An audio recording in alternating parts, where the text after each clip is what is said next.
कमला horror story. ये कहानी करीब 40 साल पुरानी है। 1980s में 23 साल की कमला की जिंदगी में सब कुछ ठीक चल रहा था, पर एक दिन उसके पिता अचानक कहीं गायब हो गए। उसने अपने पिता को बहुत ढूंढा, लेकिन वो कहीं नहीं मिले। कमला की मां की मौत पहले ही हो चुकी थी और वो अपने पिता के लापता होने के बाद बहुत ज्यादा अकेली पड़ गई थी। जब कई कोशिशों के बाद भी उसके पिता नहीं मिले, तो सबने उन्हें ढूंढना ही छोड़ दिया और हार मान ली। इतनी टेंशन के बीच कमला का ध्यान रखने वाला कोई नहीं था, इसलिए कमला के चाचा चाची ने उसकी शादी प्रभाकर परिवार के बड़े बेटे अजीत से कर दी, ताकि कमला का ध्यान रखने के लिए हमेशा कोई हो। अजीत ने कमला को उसके मुश्किल समय में संभाला और वो थोड़ा बेहतर महसूस करने लगी। कमला अपने नए घर में अपनी नई जिंदगी से एडजस्ट करना सीख रही थी और धीरे धीरे खुश होने भी लगी थी। सारा परिवार उसे बहुत प्यार देता था और उसका ख्याल भी रखता था, खासकर उसका देवर राजेश। पर धीरे धीरे चीजें बदलने लगी। एक दिन जब कमला सो रही थी, तो उसकी अचानक किसी के रोने की आवाज से नींद खुल गई।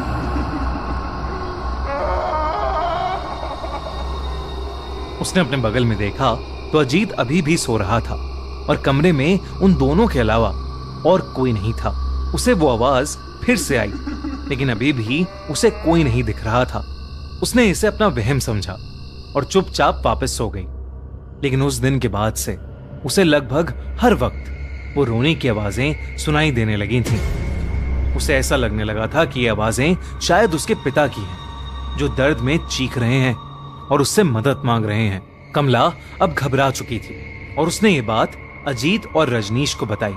दोनों ने ये उसका वहम समझा और उसे कहा कि शायद ये इसलिए हो रहा है क्योंकि वो अपने पिता को बहुत मिस कर रही है। धीरे धीरे कमला की तबीयत भी खराब रहने लगी। उसे हर वक्त गुस्सा आने लगा था। वो छोटी छोटी बातों पर चिढ़ जाती थी और अगर उसे कोई किसी भी चीज के लिए मना करता, तो वो उसको जान से मारकर खाने की धमकी देने लगी थी। सबको लगा कि अपने पिता के खोने का दुख उसके दिमाग पर हावी हो रहा था, लेकिन इस सब के बीच कमला को वो आवाजें अभी भी आ रही थीं। एक दिन वो आवाज कमला को हवेली के एक पुराने कमरे से आ रही थी। वो जब उस कमरे में गई तो उसे वहां एक काली मूर्ति मिली। उस मूर्ति को देखते ही उसे एक अजीब सी बेचैनी महसूस हुई, लेकिन जैसे ही उसने मूर्ति को छुआ, उसे बेहद अजीब सा लगने लगा। उसे घुटन महसूस होने लगी और उसे सांस लेने में अचानक बहुत ज्यादा तकलीफ होने लगी। कमला ने घबराकर उस मूर्ति को वापस नीचे रख दिया। कमला को डर लग रहा था और वो कमरे से बाहर ही जा रही थी कि उसके पैर में कुछ भारी सी चीज आकर लगी। जब कमला ने वहां एक इंसानी खोपड़ी, एक स्कल उसके पैरों में पड़ा था, तब कमला को देखा कि उस कमरे में कुछ और भी चीजें पड़ी हैं। उस कमरे में ढेर सारी इंसानी हड्डियां इधर उधर पड़ी थीं और हर जगह खून ही खून था। वो जब उस कमरे को और ध्यान से देखने लगी, तो वहां उसे एक खत मिला। उसने खत उठाया और उसे पढ़ने लगी। खत में लिखा था कि वो मूर्ति श्रापित है और इसने उनके पुरखों को भी परेशान किया है। ये सब पढ़ते ही कमला को अपने पिता की चीख सुनाई दी और वो मूर्ति अपने आप जोरों से हिलने लगी। कमला को एक अजीब सा भारीपन महसूस होने लगा, जिसके बाद वो एकदम से बेहोश हो गई।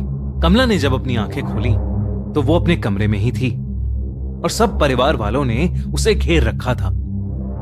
कमला उन्हें सब कुछ बताने लगी, लेकिन सबने उसको बताया कि उन्हें वो घर के ड्राइंग रूम में बेहोश पड़ी मिली थी और शायद ये उसका कोई बुरा सपना था। उन्होंने कमला को दवाई दी और उसे सुला दिया, पर उस रात कमला हमेशा हमेशा के लिए बदल गई। अजीत बाकी रातों की तरह डिनर के बाद वॉक करके कमरे में आया, तो उसने देखा कि कमला बिस्तर पर नहीं, बल्कि कमरे के एक अंधेरे कोने में दीवार की तरफ मुंह करके जोर जोर से हंस रही है। उसने कमला का नाम चिल्लाया। कमला उसकी तरफ मुड़कर रोते हुए, मदद मांगते हुए उससे कहने लगी, मैं निर्दोष हूं, मुझे बचा लो। कमला को इस हालत में देखकर अजीत टूट गया और वो उसे गले लगाकर शांत करने लगा। किसी तरह उसने कमला को शांत करके बिस्तर पर लेटा दिया और वो रात जैसे तैसे बीत गई। पर अगले दिन कमला की तबीयत और ज्यादा बिगड़ने लगी। अगर कोई भी उसका नाम लेता तो वो उसकी तरफ मुड़कर उसे जान से मारने की धमकी देती। कमला की शक्ल भी अब बदलने लगी थी। धीरे धीरे उसका चेहरा सफेद पड़ने लगा था। आंखों के नीचे काले गड्ढे हो गए थे और वो पागलों की तरह बिहेव करने लगी थी। सारा प्रभाकर परिवार कमला को इस हालत में देखकर बहुत परेशान था, क्योंकि कमला ने रात को पागलों की तरह हंसना शुरू कर दिया था। कमला पूरा दिन बस रोती और हंसती रहती। प्रभाकर परिवार को लगा कि कमला पागल हो चुकी है, लेकिन उससे पहले वो कुछ कर पाते, उनके साथ एक बहुत बड़ा हादसा हुआ। एक दिन शाम को कमला के ससुर अपने रूम में बैठकर चाय पी रहे थे, जब उन्हें एकदम से अपनी पीठ पर ऐसा महसूस हुआ कि जैसे उनकी पीठ में कोई नुकीली चीज घुसा दी। उन्होंने दर्द में जब मुड़कर देखा तो कमला वहां खड़ी पागलों की तरह हंस रही थी। कमला के हाथों के नाखून कमला के ससुर की पीठ के अंदर थे। कमला के ससुर ने जोर से चिल्लाया और सब कमला को कंट्रोल करके अंदर ले गए और उसे उसके कमरे में ले जाकर उसे बेड से बांध दिया। लेकिन देर रात अजीत ने देखा कि कमला बिस्तर में थी ही नहीं। उसने बाहर जाकर देखा तो कमला भागती हुई उसके ससुर के कमरे में घुस गई।